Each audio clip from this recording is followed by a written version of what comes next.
Eunice e sejam bem-vindos a mais um áudio aqui para o canal.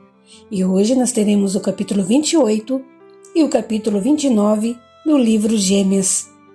Mas, antes de eu começar, eu peço que você deixe seu apoio ao canal. É sempre muito importante. O seu apoio é o reconhecimento do meu trabalho. Se você quiser me apoiar de uma forma mais consistente, você pode se tornar um membro, clicar no botãozinho Valeu ou dar uma olhadinha no QR Code da tela. Certo? Então, dados os recados, vamos para o capítulo 28. A chegada de Mimosa não passou despercebida por Aparecida, que morria de ciúmes cada vez que ouvia falar no nome da nova sinhá. Em segredo, pôs-se a observar a esposa de seu amado, tomando conta de seus passos e alimentando por ela um ressentimento cada vez maior, principalmente quando a via perto de Dalva. Um dia, Aparecida foi postar-se na entrada da fazenda, e quando Euclides entrou a cavalo, ela se atravessou na frente do animal, que quase a atropelou. O cavalo relinchou e deu um pinote, mas Euclides conseguiu controlá-lo. Ficou maluca, Aparecida? Ralhou ele. Quer se matar? Ai de mim, senhor Euclides, que vivo a dor da tristeza desde que você partiu. Ele sentiu um certo constrangimento, mas não disse nada. Primeiro tiram minha filha, e agora tenho que conviver com aquela portuguesa snob que você tomou por esposa. Olha lá como fala, insolente. Esbravejou ele, ameaçando-a com o chicote do cavalo. Mimosa é minha esposa, e você uma escrava, apenas uma escrava. Ponha isso na sua cabeça. Aparecida se encolheu aterrorizada e contrapôs entre soluços. Perdoe, senhor, não falei por mal, mas a situação não é justa. Dalva tem tudo o que quer, ao passo que Sebastiana... A menina nasceu defeituosa e puxou aos negros. O que você queria? Sua mãe podia se interessar por ela também. Minha mãe? Não seja louca, menina. Dalva é como nós. Pode se passar por branca, mas Sebastiana é repulsiva. Ele fez uma careta de nojo e Aparecida objetou com tristeza. Mas ela também é sua filha. Não, não é. Sebastiana, assim como você, é propriedade do Barão de Valverde. Vocês são coisas, objetos, no máximo animais. Não podem querer mais do que recebem. Quando se deitou comigo, o senhor não pensava assim. Isso é diferente. Deitar-me com você não lhe dá o direito de se julgar uma igual. O direito é meu de usá-la como bem quiser. Só que agora sou um homem casado e não me interesso mais por negrinhas.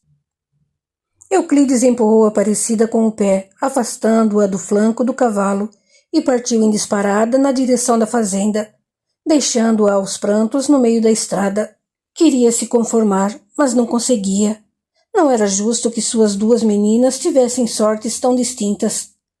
Sebastiana era muito ligada a ela, mas Dalva sequer sabia da sua existência. Aquilo, porém, era tolerável, porque a filha estava sendo bem tratada pela sinhá Ismália. Com Mimosa era diferente. Ela era uma intrusa, e não fosse a sua presença ali, talvez o senhor Euclides a procurasse de novo.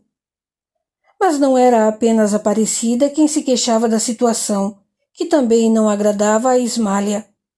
A mãe de Euclides ficava aborrecida com a intromissão de Aparecida, pois percebia os olhares da escrava para os donos da casa, como se estivesse a lhes cobrar alguma coisa. Aparecida está se tornando um problema, comentou Ismália com o marido. Vive cercando a casa grande com aquela sua filha aleijada. Eu bem que avisei que essas duas ainda iam dar problemas. Estou preocupada. E se Aparecida contar a verdade a Dalva? Já imaginou o choque que a menina vai levar? Criada feita uma princesa e descobre que tem sangue de negro. Se ela fizer isso, corto-lhe a língua e depois a amarro no tronco. Mas o estrago já estará feito e será irreversível. Dalva não pode, em hipótese alguma, descobrir a verdade. Não vai descobrir. Não as quero mais perto de nós. Depois que Euclides voltou, Aparecida vive a persegui-lo. Soube até que tentou fazer intrigas com Mimosa. Abelardo suspirou fundo e coçou o queixo. Olhou para a esposa e perguntou preocupado. O que você quer que eu faça, Ismália? Quero que se livre dela, que se livre das duas. Quando quis jogar a menina no rio, você não deixou. E agora pede para livrar-me dela. Quer que a castigue no tronco? Para que Dalva faça perguntas? Não. Então o que você sugere? Quero que venda Aparecida. Ela é uma negra jovem e forte. Pode trabalhar por muitos anos. E a menina? Já imaginou o trabalho que vai dar longe da mãe? Quem é que vai cuidar dela? Ninguém precisa cuidar dela. Simplesmente expulse-a da fazenda. Sem comida e sem abrigo, ela logo pega uma doença e morre. Ou, com um pouco de sorte, ela pode ser comida por uma onça ou picada por uma cobra. O barão suspirou desanimado. Não lhe agradava se desfazer de uma escrava vigorosa, justo agora que as coisas não iam tão bem na fazenda, e ele precisava de toda a mão de obra disponível. Mas, enfim, se era para agradar Ismália, então faria sua vontade. Como Aparecida era uma mulata muito engraçadinha, logo arranjou comprador. Abelardo ainda tentou empurrar a menina para o novo dono, mas ele foi peremptório. Não queria um aleijão para lhe dar trabalho. A mãe serviria na cozinha e na cama, mas a menina não prestava para nada. Aos 9 anos, Sebastiana não compreendia o que estava acontecendo, nem porque o barão estava fazendo tamanha maldade com elas. Mãe e filha choraram muito na hora de se separar, mas a venda foi consumada. O infortúnio de Sebastiana não acabou por aí. 2 dias depois, apareceu o capataz e lhe mandou arrumar suas trouxas. Ia levá-la até sua mãe. Sebastiana só não pulou de contentamento porque a perna deficiente não permitia. Fez uma trouxinha com os poucos trapos que tinha e saiu claudicante atrás do capataz. Caminharam muito, até que, ao anoitecer, estavam embrenhados bem fundo na floresta. Sebastiana não podia mais andar e se sentou numa pedra, arfando e chorando. Falta muito? Não aguento mais. José, o capataz, olhou para ela e colocou a mão na cinta, onde o facão jazia preso, e ajeitou ainda a espingarda que levava às costas. Sebastiana nada percebeu e continuou sentada, tomando fôlego, só pensando na hora em que estaria novamente nos braços de sua mãezinha. Em dado momento, o capataz aproximou-se dela e segurou-a pelos ombros, falando dolorosamente. Você incomodou mesmo a baronesa, não foi? Ela não entendeu, ao ponto dela mandar-me trazê-la para a floresta e deixá-la entregue à própria sorte. Mas, senhor, a floresta é perigosa, tem cobras e onças. Por isso mesmo é que recebi ordens do barão para largá-la aqui. As onças e as cobras podem cuidar de você. O quê? Tornou ela abismada, sem saber se chorava ou se atirava no chão para implorar piedade.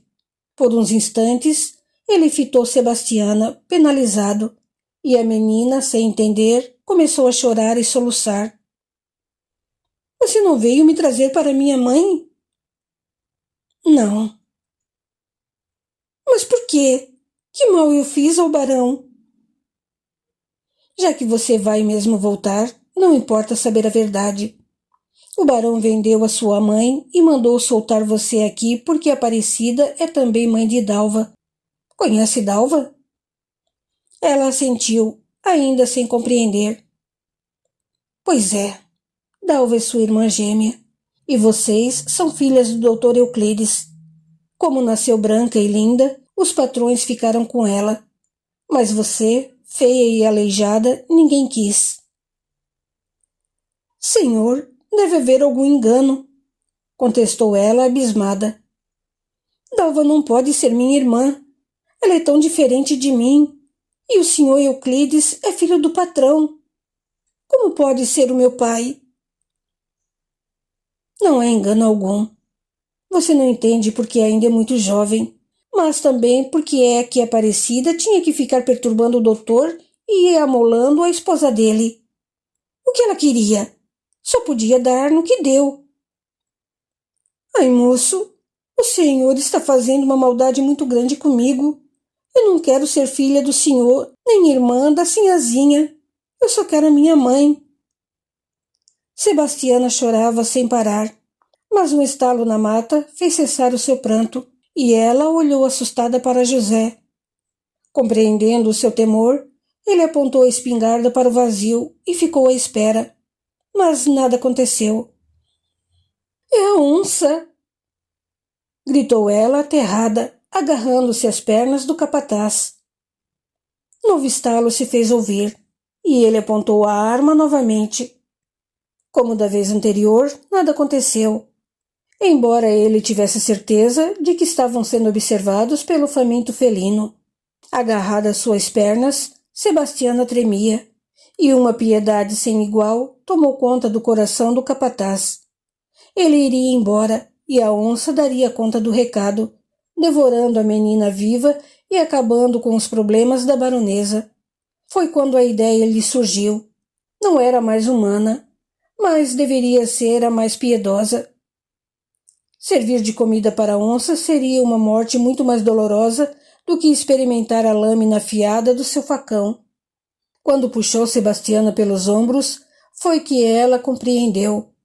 O facão estava bem próximo de seus olhos, e uma umidade estranha no olhar do capataz indicou que ele estava ali para matá-la. Tentou se libertar dele, mas em vão. Além do cansaço, a perna deficiente lhe retirava a agilidade e a rapidez. Pelo amor de Deus, seu capataz, não me mate! Implorava ela aos prantos. Você não vê? Tornou ele hesitante. Se eu não o fizer, as onças o farão. Leve-me daqui com o senhor. Prometo que não direi nada a ninguém, mas, por favor, deixe-me viver. As lágrimas e os soluços eram tantos que o capataz quase cedeu. Morria de pena da menina, mas precisava do emprego. Se a levasse de volta, o barão se enfureceria e o mandaria embora. E como faria ele para sobreviver naqueles tempos difíceis? Talvez fosse melhor mesmo soltá-la ali e deixar o seu destino por conta das feras. Já ia quase tomar essa decisão quando um novo ruído ecoou no silêncio da floresta à sua frente. A onça estava à espreita, e assim que ele soltasse a menina, daria um bote sobre ela. A imagem de Sebastiana sendo devorada viva pela onça o encheu de terror, despertando nele uma piedade estranha. Não pensou mais. Repôs a espingarda no ombro, sacou o facão da cintura e, num gesto rápido, cortou a garganta de Sebastiana, que se debateu uns instantes, apertando o pescoço como se quisesse prender lá dentro o sangue que se esvaía. Sinto muito, suspirou ele, segurando-a até que a energia de vida se esgotou. E ela tombou inerte, os cabelos presos nas mãos do capataz. Ao sentir o peso de seu corpo morto, ele a jogou no chão e pôs-se a caminhar para trás, a espingarda em punho apontando em todas as direções. Foi recuando devagar, girando o corpo para se proteger de um possível ataque, até que o cadáver de Sebastiana não fosse mais visível no meio da mata. Logo ouviu outro barulho, e um rugido alto gelou seu coração. A fera estava sobre o corpo de Sebastiana, e ele virou as costas, fazendo apressado o caminho de volta. Não queria ter que presenciar aquilo. Chegou à fazenda ainda abalado, mas nada deixou transparecer para o barão. Fez o serviço? Indagou Abelardo. Fiz sim, senhor. Soltou-a bem longe? tão longe que ela nunca mais vai encontrar o caminho de volta. O barão e a baronesa deram-se por satisfeitos e puderam retomar a vida com normalidade. Dalva estava segura e sequer deu pela falta de Aparecida ou Sebastiana. Quando desencarnou, Sebastiana se viu dominada por um ódio imensurável do capataz, do barão e da baronesa, e passou a frequentar a fazenda em busca de vingança. Seu espírito era visto vagando pela senzala e a casa grande, causando indescritível mal-estar, principalmente em Ismália e no capataz. Os escravos mais antigos percebiam a presença da menina e, com os seus cultos, conseguiram esclarecê-la. Ela não era má, apenas ignorante, e em pouco tempo, espíritos de luz a levaram para um local de tratamento no astral. Anos mais tarde, todos se reuniram na mesma cidade e no espaço.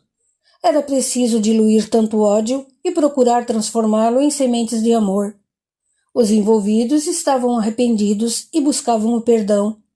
Sebastiana queria muito reencontrar a mãe, pois só a seu lado poderia aurir forças para enfrentar de novo a vida. Foi-lhe dada a chance de reencarnar junto a ela e a Euclides, seu pai, para que ele tivesse também a oportunidade de criar a filha enjeitada e a quem poderia ter amado como amara Dalva. Foi assim que reencarnaram e vieram a ficar na mesma família, Aparecida como Carminha, Euclides como Renato e Sebastiana como Beatriz.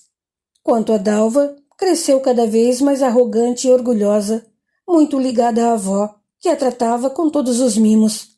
No entanto, o arrependimento posterior de Ismália levou-a a buscar para si situações semelhantes à que provocara, na tentativa de entender o valor e o respeito à maternidade e aos laços de família, reencarnando então como Graziella.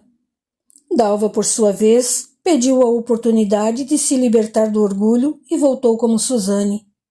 O capataz sentiu imenso remorso pela sua distorcida piedade. Tirara a vida de Sebastiana e queria devolver-lhe a oportunidade de viver. Aceitou ser Roberval, o pai das gêmeas, e assumiu o risco de ser assassinado na tentativa de sequestro dos bebês, o que efetivamente veio a ocorrer.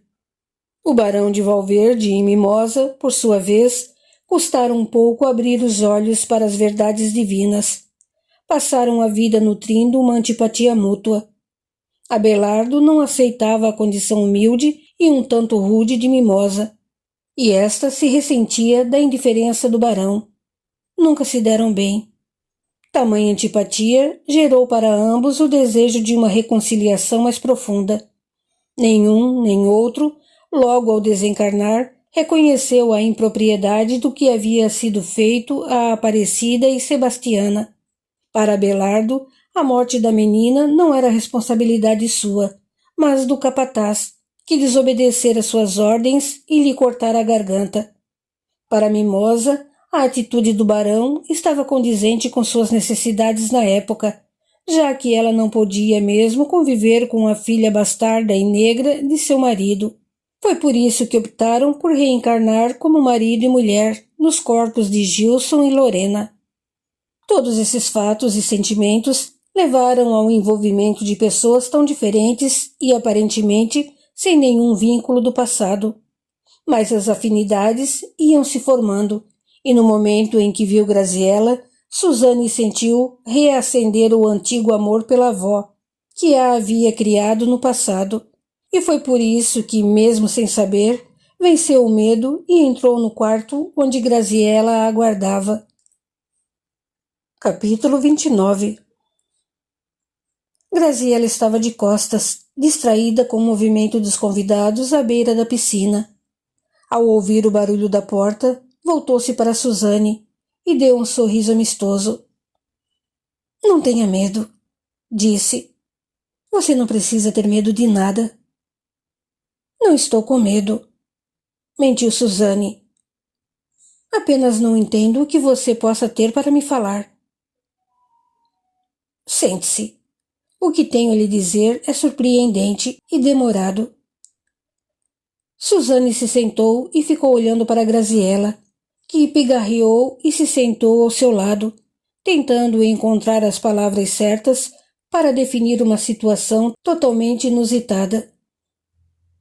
O que você tem a dizer tem algo a ver com Leandro? Sondou Suzane.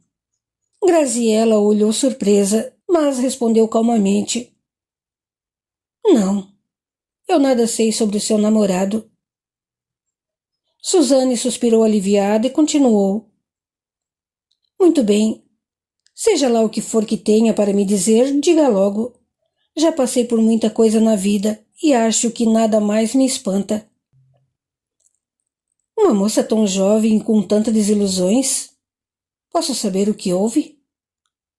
Não creio que a história da minha vida vá lhe interessar. Ao contrário, interessa-me, e muito. Por quê? Graziela não respondeu e retrucou com outra pergunta. Você foi adotada, não foi? A pergunta incomodou, e Suzane olhou fundo nos olhos de Graziela, como se estranho e indecifrável pressentimento se apoderasse dela. Como é que sabe disso? Eu sei de muitas coisas, e há outras que estou tentando descobrir. Já sei, foi Dona Amélia. Quem me contou não vem ao caso.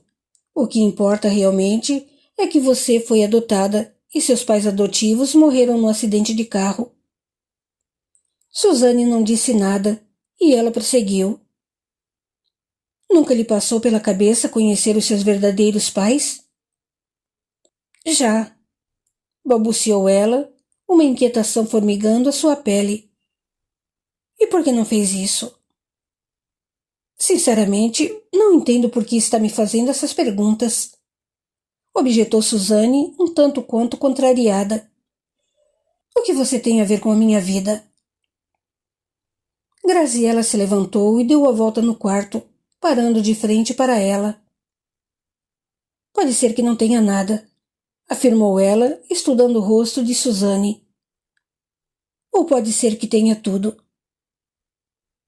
Não estou entendendo. Até eu estou tentando entender. Assim como você, também passei por muitas coisas. Você sabia que fui casada com um diplomata? Ouvi falar. Ele era um homem muito rico e influente. Quando me casei com ele, eu era uma jovem viúva, pobre e desiludida da vida. Suzana ergueu as sobrancelhas, mas não disse nada. E havia perdido 2 filhas, gêmeas. Elas morreram? Retrucou Suzana interessada.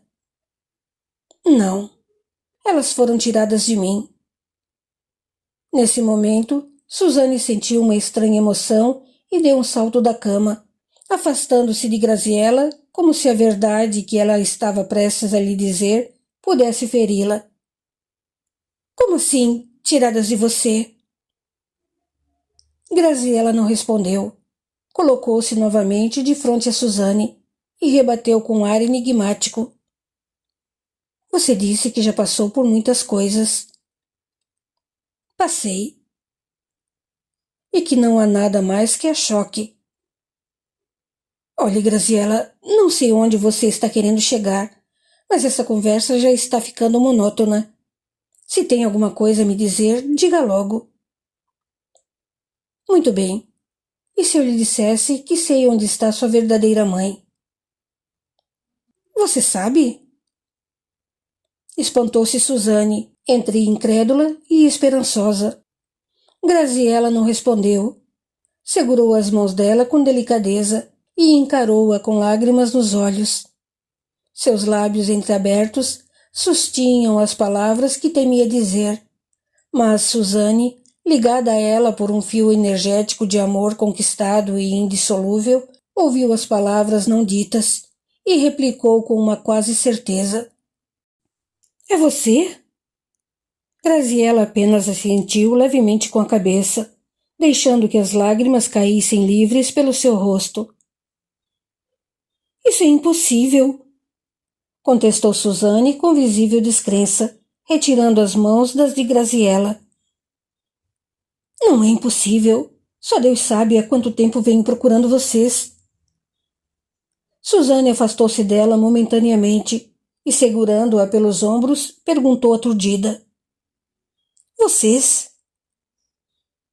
Eu disse que tive 2 filhas gêmeas. Suzane assentiu maquinalmente, a boca aberta num assombro mudo. Quer conhecer toda a verdade?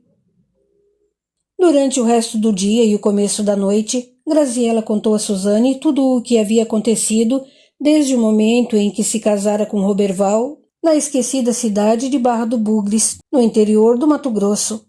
Suzane ouvia tudo atentamente, sem perder uma palavra, oscilando entre a surpresa, a revolta e a alegria. Quando Graziella terminou de contar sua história, as duas estavam chorando, e Suzane perguntou, ainda em dúvida. Como você pode ter certeza de que eu sou uma dessas crianças? Tudo se encaixa, principalmente o fato de que Carminha passou a me evitar depois que lhe contei a minha história. Por quê? Porque combina com a história da menina que ela adotou. Você não vê? Por 2 vezes fui confundida com outra pessoa. Primeiro foi um amigo que afirmou ter me visto no carro no lugar onde eu não estava. E depois, um garoto me confundiu com a irmã dele no zoológico. E a mãe dele se chamava Carminha. Eu não lhe disse? Exultou Graziella. Você é idêntica a Beatriz, filha dela. E é por isso que ela está me evitando e negando a semelhança entre vocês. Mesmo assim, isso não é suficiente, protestou Suzane, andando nervosamente de um lado ao outro do quarto. Nós 2 podemos ser gêmeas e ter sido adotadas, mas não há certeza de que sejamos as suas filhas. Podemos ser filhas de outra mulher. Quer fazer um teste de DNA? Tenho certeza de que dará positivo. Não sei se terei coragem para enfrentar novas desilusões. Não acho que vale a pena correr o risco, a não ser que você não me aceite como mãe. Não sei. Tudo é muito estranho. Descobrir que fui adotada foi um choque, e é claro que desejo conhecer a minha mãe verdadeira, ainda mais depois de tudo por que passei. Mas assim, tenho medo de me deixar convencer e estar alimentando nova ilusão. Se eu não for sua filha, terei me enchido de esperança à toa e estarei mais só do que antes. Creio que há coisas na vida pelas quais vale a pena se arriscar. Se você fizer o teste e der positivo, sua vida ganhará novo rumo. Se não, você não terá tido mais desilusões do que já teve. De toda sorte, repito, é um risco que vale a pena correr. É melhor do que permanecer na dúvida. A vida toda sem saber se desperdiçou a chance de ter um novo lar e uma nova família. A não ser, volto a dizer, que você não me aceite pelo que fiz. Confesso que achei a sua atitude estranha, mas depois de tudo por que passei, não sei se estou em condições de julgar. As dificuldades da vida às vezes nos impulsionam por caminhos que, em outras circunstâncias, jamais pensaríamos em seguir. Talvez, no seu lugar, eu tivesse feito a mesma coisa. Você não imagina como foi duro ver meu marido morrer e perder minhas 2 filhas de uma vez. Ela chorou baixinho e Suzane se emocionou. Sei que agi mal, mas já dei à vida a minha parcela de sofrimento pelo que fiz. Creio que está na hora de reencontrar a paz. Durante alguns minutos, Suzane permaneceu de costas para ela, fazendo refletir as lágrimas na luz do luar que começava a avançar pela janela. A história de Graziella a chocara no início. Como podia uma mãe, por mais dura que fosse a vida, desfazer-se de suas filhas por um punhado de dinheiro? Aquilo parecia inadmissível, e uma mãe que agisse assim só merecia o desprezo das filhas e da sociedade.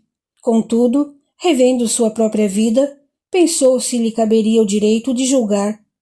Afinal, não estava ela também se desfazendo de sua dignidade e dos valores que aprendera na infância para se entregar a um homem por dinheiro? Graziella vendera as filhas. Ela vendia seu corpo toda vez que dormia com Leandro, na esperança de um futuro melhor. Não havia, portanto, muita diferença entre as duas. Você tem razão, concordou Suzane, após a conclusão desses pensamentos. Não tenho nada a perder. Pior do que está, não pode ficar. Garanto que você não vai se arrepender. Espero que não. Mas há uma coisa que não posso lhe esconder. O que é? O amor que senti e ainda sinto por meus pais adotivos. Eles foram como anjos do céu na minha vida, e seria pedir demais que eu renegasse tudo o que senti e vivi ao lado deles. Eu jamais lhe pediria tal coisa. Ao contrário, acho muito bonito o amor que unia vocês. Apenas posso desejar que você, um dia, sinta algo semelhante por mim. Gosto de você, disse Suzane, sorrindo. Mesmo sem saber nada sobre você, senti uma simpatia espontânea ao vê-la. Perdoe-me pelo que fiz, Suzane. Revidou Graziella em tom de súplica. Prometo compensar você por todos os dissabores da sua vida. As duas se abraçaram numa aura de emoção, deixando fluir por seus corpos toda aquela vibração nova de amor, amizade e compreensão. E foi só muito tempo depois que Suzane tornou a falar. Se você for mesmo minha mãe, o que fará a respeito da minha irmã gêmea? Espero poder me aproximar dela também. O problema é que Beatriz não gosta de mim. Por que não? Não sei.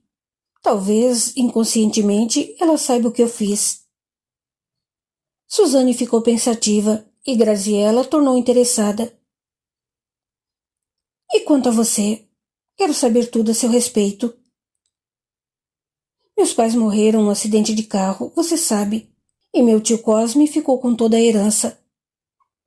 Novamente, Suzane contou a história de como o ganancioso Cosme havia roubado sua fortuna, e Graziella ficou chocada. Será que não há meios de reavermos sua herança? Não sei, mas uma coisa eu lhe digo, ainda vou me vingar de tio Cosme. A vingança não é boa companhia, Suzane. Se houver meios legais de você reaver o que perdeu, ótimo. Se não, deixe para lá. Você não precisa mais disso. As duas tornaram a se abraçar. Realizava-se o primeiro reencontro bem-sucedido planejado pela espiritualidade. Ismália e Dalva, avó e neta, na outra existência, apesar de suas dificuldades e ilusões quanto às verdades da vida, eram almas afins e se amavam há muitos anos. Ninguém podia negar que Ismália nutrisse pela neta um sentimento verdadeiro, que era correspondido pela menina em igual intensidade, e foi isso que possibilitou a compreensão imediata e o reconhecimento mútuo de suas almas, pois o amor, que um dia é conquistado, mesmo ferido, não deixa de subsistir, compreender e perdoar. Continua no capítulo 30. Até lá!